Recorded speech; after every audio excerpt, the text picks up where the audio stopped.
मनुष्य ने शायद इस संसार में सबसे अधिक जिस शब्द का प्रयोग किया है और सबसे कम जिसे समझा है वह है ध्यान। हर युग में, हर संस्कृति में, हर धर्म में इस शब्द का उल्लेख हुआ। किसी ने इसे साधना कहा, किसी ने प्रार्थना, किसी ने समाधि, किसी ने ईश्वर तक पहुंचने का मार्ग। लेकिन जितने अधिक नाम दिए गए उतना ही उसका वास्तविक अर्थ धुंधला होता चला गया। शब्द बढ़ते गए, अनुभव खोता गया। और यही मनुष्य की सबसे पुरानी आदत है। जिस चीज को वह नहीं समझ पाता उसके चारों ओर शब्दों की दीवार खड़ी कर देता है। उसे लगता है कि यदि उसने उसका नाम जान लिया तो वह उसे जान भी गया। लेकिन क्या किसी नदी का नाम जान लेने से उसकी शीतलता का अनुभव हो जाता है? क्या किसी फूल का परिचय याद कर लेने से उसकी सुगंध तुम्हारे भीतर उतर जाती है? क्या किसी पर्वत का नक्शा देखने से उसकी ऊंचाई महसूस होने लगती है? नहीं, अनुभव हमेशा शब्दों से बड़ा होता है। और ध्यान अनुभवों में भी सबसे गहरा अनुभव है। इसीलिए जो व्यक्ति ध्यान को केवल समझने की कोशिश करता है वो उसके द्वार तक भी नहीं पहुंचता, क्योंकि समझ हमेशा बुद्धि का काम है, जबकि ध्यान बुद्धि से परे घटित होने वाली घटना है। यहां पहली भूल जन्म लेती है। मनुष्य सोचता है कि यदि वह ध्यान के बारे में अधिक पढ़ लेगा, अधिक सुन लेगा, अधिक जान लेगा तो एक दिन ध्यान अपने आप घट जाएगा। लेकिन ज्ञान और जागरूकता दो अलग दिशाएं हैं। ज्ञान तुम्हारे मस्तिष्क में इकट्ठा होता है, जागरूकता तुम्हारे अस्तित्व में जन्म लेती है।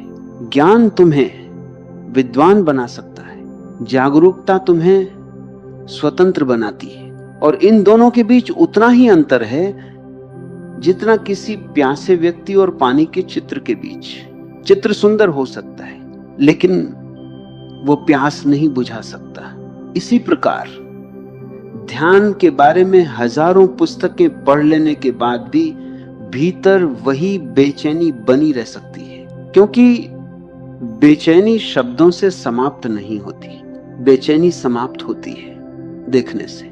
लेकिन मनुष्य देखना नहीं चाहता, वो केवल निष्कर्ष चाहता है। यदि मैं तुमसे पूछूं कि तुम्हारे मन में इस समय क्या चल रहा है तो शायद तुम तुरंत उत्तर दे दोगे। लेकिन यदि मैं कहूं बिना किसी उत्तर के केवल उसे देखो तो कठिनाई शुरू हो जाएगी। क्यों? क्योंकि उत्तर देना आसान है, देखना कठिन है। उत्तर स्मृति देती है। देखना जागरूकता मांगता है और जागरूक होना सबसे कठिन कार्य है, क्योंकि जागरूक होने का अर्थ है अपने भ्रमों से सामना करना। मन हमेशा भागना चाहता है, वो किसी न किसी दिशा में दौड़ता रहता है, कभी अतीत की गलियों में, कभी भविष्य की कल्पनाओं में। लेकिन वर्तमान उसके लिए सबसे अपरिचित भूमि है। और आश्चर्य यह है कि जीवन केवल वर्तमान में घटता है। अतीत अब नहीं है, भविष्य भी नहीं है, फिर भी मन उन्हीं दोनों में भटकता रहता है, मानो वह जीवन से नहीं स्मृतियों और कल्पनाओं से प्रेम करता हो। यही ध्यान का पहला रहस्य छिपा है। ध्यान तुम्हें वर्तमान में लाने की कोई तकनीक नहीं है। ध्यान केवल ये दिखाता है कि तुम वर्तमान से बाहर क्यों भाग रहे हो। इन दोनों बातों में बहुत अंतर है। तकनीक तुम्हें खींचती है, समझ तुम्हें बदल देती है। यदि किसी को जबरदस्ती शांत बैठा दिया जाए तो वह बाहर से स्थिर दिखाई देगा, लेकिन भीतर उसका मन पहले से अधिक तेज भाग रहा होगा। क्योंकि शरीर को रोकना आसान है, मन को रोकना असंभव है। और जो असंभव है उसी को मनुष्य सदियों से करने की कोशिश करता है। यही कारण है कि ध्यान के नाम पर सबसे अधिक संघर्ष हुआ है। लोग बैठते हैं, आंखें बंद करते हैं और फिर विचारों से लड़ने लगते हैं। एक विचार आया, उसे हटाओ, दूसरा आया, उसे दबाओ, तीसरा आया, उसे रोक दो। धीरे धीरे पूरा ध्यान विचारों से युद्ध बन जाता है। और जहां युद्ध है वहां शांति कैसे जन्म ले सकती है? शांति युद्ध का परिणाम नहीं होती। शांति तब प्रकट होती है जब युद्ध समाप्त हो जाता है। इसलिए ध्यान का पहला कदम विचारों को हराना नहीं है, बल्कि यह समझना है कि उनसे लड़ कौन रहा है। जो लड़ रहा है, क्या वो भी मन का ही हिस्सा नहीं? यदि मन स्वयं से लड़ रहा है तो जीत किसकी होगी, हार किसकी होगी? युद्ध चाहे कोई भी जीते, मन ही बचा रहेगा। और जब तक मन केंद्र में है तब तक ध्यान केवल कल्पना बना रहेगा। इसलिए प्रश्न यह नहीं कि विचारों को कैसे रोका जाए, प्रश्न यह है क्या बिना उन्हें रोके केवल देखा जा सकता है? यहीं से ध्यान का वास्तविक द्वार खुलना शुरू होता है। हमने एक प्रश्न पर रुककर स्वयं को देखा था, क्या बिना विचारों को रोके केवल उन्हें देखा जा सकता है? ये प्रश्न जितना सरल दिखाई देता है उतना ही गहरा है, क्योंकि पूरी मानव सभ्यता ने हमें कुछ और ही सिखाया है। यदि क्रोध आए उसे दबाओ, यदि भय आए उसे छिपाओ, यदि इच्छा उठे उससे लड़ो, यदि दुख आए किसी तरह उससे बाहर निकलो। बचपन से हमें यही शिक्षा मिली कि जो भीतर घट रहा है उसे बदलना है। किसी ने यह नहीं सिखाया कि पहले उसे समझो, और समझ के बिना परिवर्तन केवल अभिनय होता है। तुम मुस्कुरा सकते हो लेकिन भीतर आंसू बहते रहेंगे। तुम शांत दिखाई दे सकते हो लेकिन भीतर तूफान चलता रहेगा। तुम संसार को विश्वास दिला सकते हो कि सब ठीक है, लेकिन स्वयं से कब तक छिपोगे?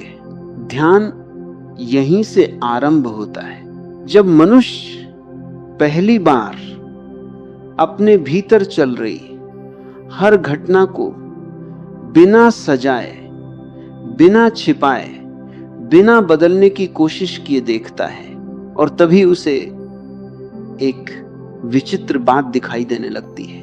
विचार अपने आप आते हैं, तुमने उन्हें बुलाया नहीं, तुमने ये निर्णय नहीं लिया कि अगला विचार क्या होगा।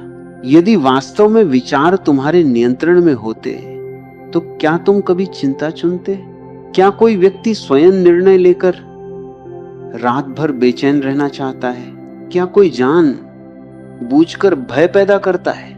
नहीं, फिर भी भय आता है, चिंता आती है, स्मृतियां आती हैं, कल्पनाएं आती हैं और चली भी जाती हैं। तो प्रश्न उठता है, यदि विचार मेरे आदेश से नहीं आते तो क्या वे वास्तव में मेरे हैं? यही मन का सबसे बड़ा भ्रम टूटना शुरू होता है।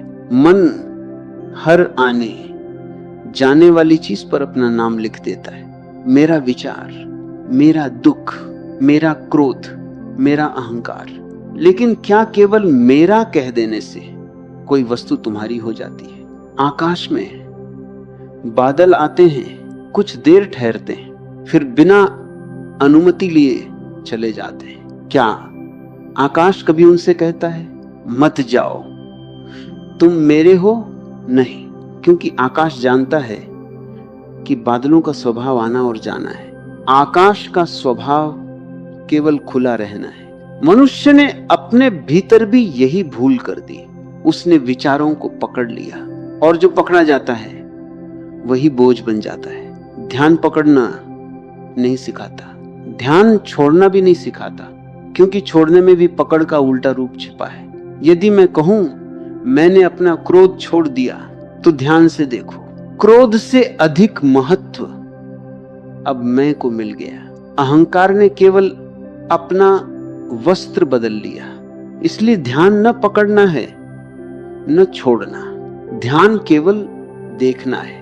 इतना सरल कि मन उसे कठिन बना देता है, और इतना गहरा कि जीवन बदल जाता है। लेकिन यहां एक और रहस्य है। जब तुम देखने बैठते हो तो तुम्हें लगता है कि विचार बढ़ गए हैं। लोग अक्सर कहते हैं पहले तो मेरा मन इतना अशांत नहीं था, ध्यान करना शुरू किया तब पता चला कि भीतर कितना शोर है।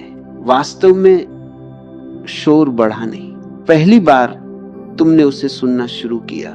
कल्पना करो किसी घर के पास वर्षों से एक झरना बह रहा हो, घर का व्यक्ति इतना अभ्यस्त हो जाए कि उसे उसकी आवाज सुनाई ही ना दे। एक दिन कोई अतिथि आए और कहे कितनी सुंदर ध्वनि है, तब घर वाला भी पहली बार ध्यान देगा, झरना आज नहीं बहा, वो तो पहले से बह रहा था, केवल ध्यान जागा। ठीक यही मन के साथ होता है। अशांति नई नहीं होती, केवल देखने वाला नया होता है। और जब देखने वाला जागता है तो वह घबरा जाता है, उसे लगता है मैं तो बहुत उलझा हुआ हूं। नहीं, तुम पहले भी उतने ही उलझे थे। अंतर केवल इतना है कि पहले तुम सो रहे थे, अब आंख खुल रही है। और जागने का पहला अनुभव अक्सर सुखद नहीं होता। जो वर्षों से अंधेरे कमरे में रहा हो उसे पहली किरण भी चुभती है।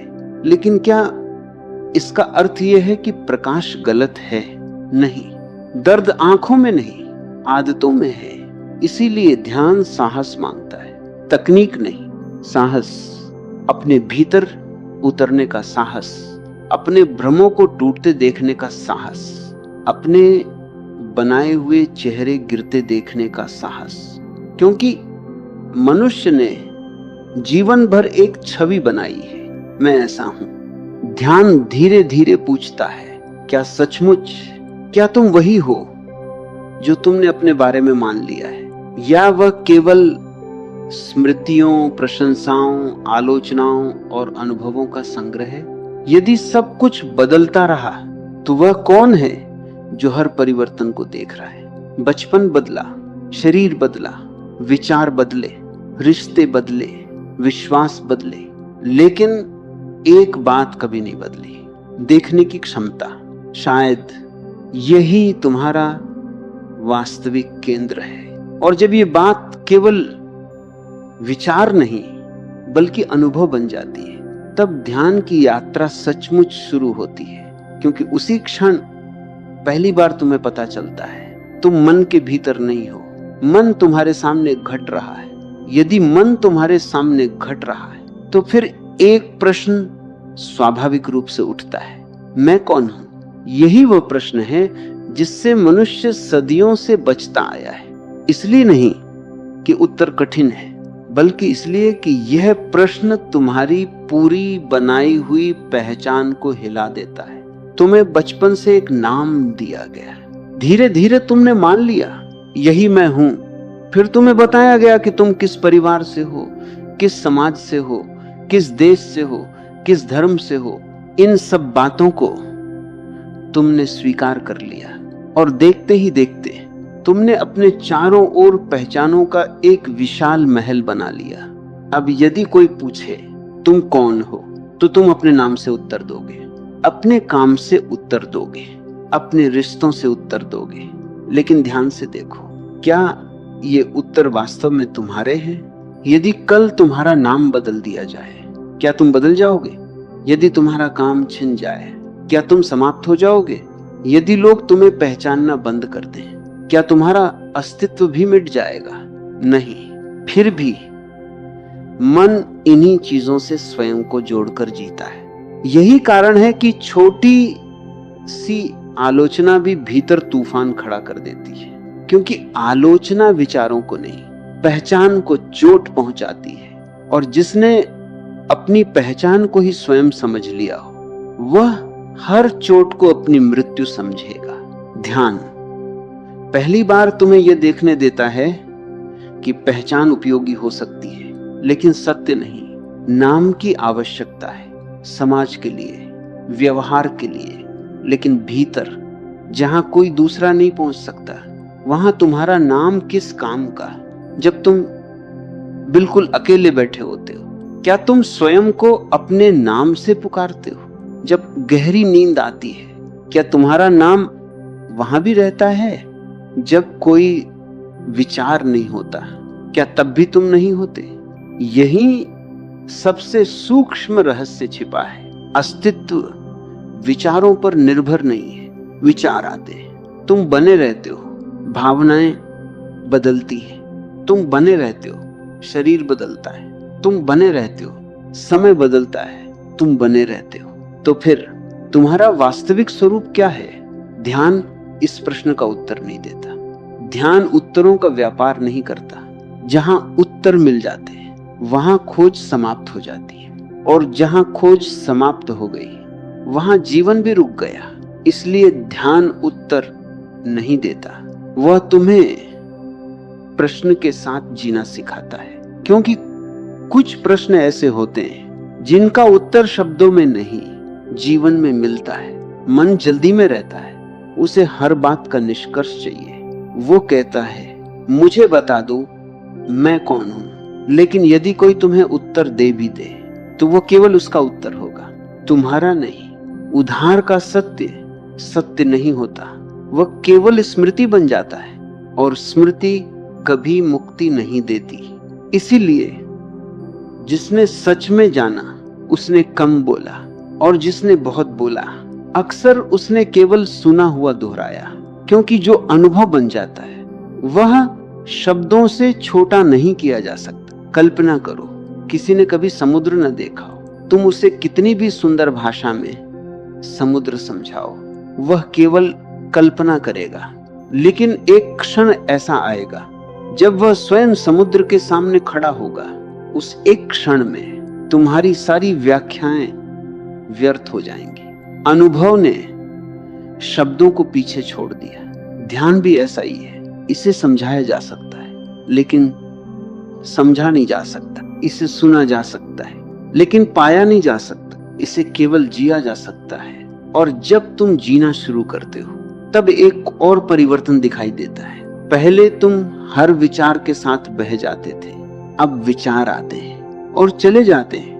पहले हर भावना तुम्हें पकड़ लेती थी, अब भावनाएं आती हैं और तुम उन्हें गुजरते हुए देख लेते हो। पहले हर अपमान तुम्हें घायल कर देता था, अब शब्द आते हैं और हवा की तरह निकल जाते हैं। क्या संसार बदल गया? नहीं, बदला केवल देखने वाला है। और जब देखने वाला बदल जाता है तो वही संसार एक बिल्कुल नए रूप में दिखाई देता है। यही कारण है कि ध्यान संसार से भागना नहीं है। ध्यान संसार को पहली बार बिना धुंध के देखना है। जिसने स्वयं को देख लिया उसे दुनिया पहले जैसी नहीं दिखाई देती, क्योंकि अब वह वस्तुओं को नहीं, उनके पीछे छिपी हुई वास्तविकता को देखने लगता है। लेकिन अभी भी यात्रा पूरी नहीं हुई, क्योंकि एक अंतिम भ्रम बाकी है। क्या ध्यान कोई उपलब्धि है? अब तक की पूरी यात्रा में एक बात धीरे धीरे स्पष्ट होती गई है। ध्यान कोई विचार नहीं है, कोई विश्वास नहीं है, कोई सिद्धांत नहीं है, और सबसे बढ़कर ये कोई उपलब्धि भी नहीं है। लेकिन मन यही सबसे बड़ी भूल करता है। मन हर चीज को उपलब्धि बना देता है। धन कमाना है, सम्मान कमाना है, ज्ञान कमाना है, और फिर एक दिन वही मन कहता है अब मुझे ध्यान भी प्राप्त करना है। ध्यान से सुनना, जिस क्षण तुमने कहा मुझे ध्यान प्राप्त करना है, उसी क्षण तुम उससे दूर चले गए। क्योंकि प्राप्त वही किया जाता है जो पहले से तुम्हारे पास ना हो। ध्यान कोई वस्तु नहीं जो बाहर कहीं रखी हो।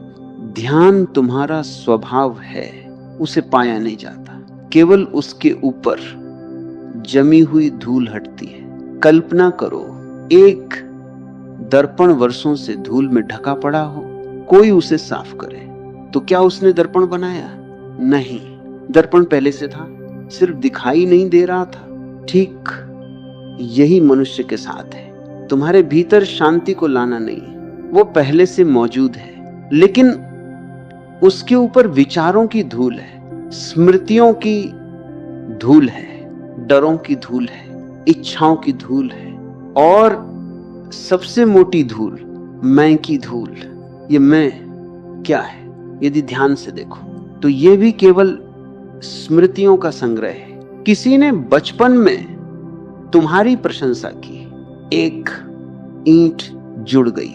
किसी ने अपमान किया, एक और ईंट जुड़ गई। किसी ने कहा तुम सफल हो, दीवार ऊंची हो गई। किसी ने कहा तुम असफल हो, दीवार और मोटी हो गई। धीरे धीरे एक कैदखाना बन गया। और आश्चर्य यह है, कैदी भी तुम हो, जेलर भी तुम हो। फिर तुम पूछते हो मुक्ति, कैसे मिले? जो स्वयं दीवार बना रहा है उसे दरवाजा कौन दिखाए? ध्यान दरवाजा नहीं बनाता, ध्यान केवल इतना दिखा देता है, दीवार वास्तव में है ही नहीं, तुमने उसे मान लिया था। और जो केवल मान्यता से बना हो वह समझ से गिर जाता है, समझ से गिर जाता है। यहीं से भीतर एक नई सुगंध जन्म लेती है, बिना कारण की शांति। लोग पूछते हैं क्या ध्यान करने के बाद दुख नहीं रहता? दुख आता है, शरीर है तो पीड़ा भी होगी, कोई प्रिय व्यक्ति जाएगा तो आंखें भी नम होंगी, लेकिन अब दुख तुम्हारी पहचान नहीं बनता। पहले तुम कहते थे मैं दुखी हूं, अब तुम देखते हो दुख उपस्थित है। ये छोटा सा परिवर्तन नहीं है, यही पूरी दिशा बदल जाती है। पहले हर भावना तुम्हें अपने साथ बहा ले जाती थी, अब तुम नदी में नहीं, किनारे पर खड़े हो, नदी बह रही है, तुम देख रहे हो। क्रोध आया, गुजर गया, भय आया, गुजर गया, आनंद आया, वह भी गुजर गया। अब तुम्हें पहली बार समझ आता है जीवन परिवर्तन है, और जो बदलता है वह मैं नहीं हो सकता। फिर एक दिन ऐसा आता है जब बिना किसी प्रयास के तुम्हारे भीतर मौन उतरने लगता है। ये वह मौन नहीं जो होंठ बंद कर लेने से आता है, ये वह मौन भी नहीं जो जंगल चले जाने से आता है। क्योंकि यदि मन शोर से भरा है तो हिमालय भी बाजार बन जाएगा, और यदि मन शांत है तो बाजार भी ध्यान का स्थान बन सकता है। ध्यान स्थान पर निर्भर नहीं, स्थिति पर निर्भर नहीं, समय पर निर्भर नहीं, ध्यान केवल जागरूकता पर निर्भर है। तुम चल रहे हो और जागरूक हो, ध्यान है। तुम भोजन कर रहे हो और पूरी उपस्थिति से कर रहे हो, ध्यान है। तुम किसी से बात कर रहे हो लेकिन भीतर देखने वाला जाग रहा है, ध्यान है। अब ध्यान करने का समय नहीं होता, जीवन ही ध्यान बन जाता है। यही सबसे बड़ा भ्रम टूटता है। लोग सोचते हैं ध्यान जीवन से अलग कोई क्रिया है, नहीं। ध्यान जीवन को पूरी तरह जीने की कला है, बिना भागे, बिना छिपे, बिना किसी मुखौटे के। और जब ऐसा जीवन जन्म लेता है तब एक अद्भुत घटना घटती है। तुम्हें किसी से श्रेष्ठ होने की आवश्यकता नहीं रहती, किसी को हराने की आवश्यकता नहीं रहती, किसी को मनाने की आवश्यकता नहीं रहती। क्योंकि जो स्वयं को जान लेता है उसे स्वयं को सिद्ध करने की जरूरत समाप्त हो जाती है। वो बहस कम करता है, सुनना अधिक सीखता है, वो प्रतिक्रिया कम देता है, समझ अधिक रखता है, वो पकड़ना छोड़ देता है। इसलिए उससे कुछ छिन भी नहीं सकता। यही स्वतंत्रता है। स्वतंत्रता का अर्थ यह नहीं कि तुम्हारे पास सब कुछ हो।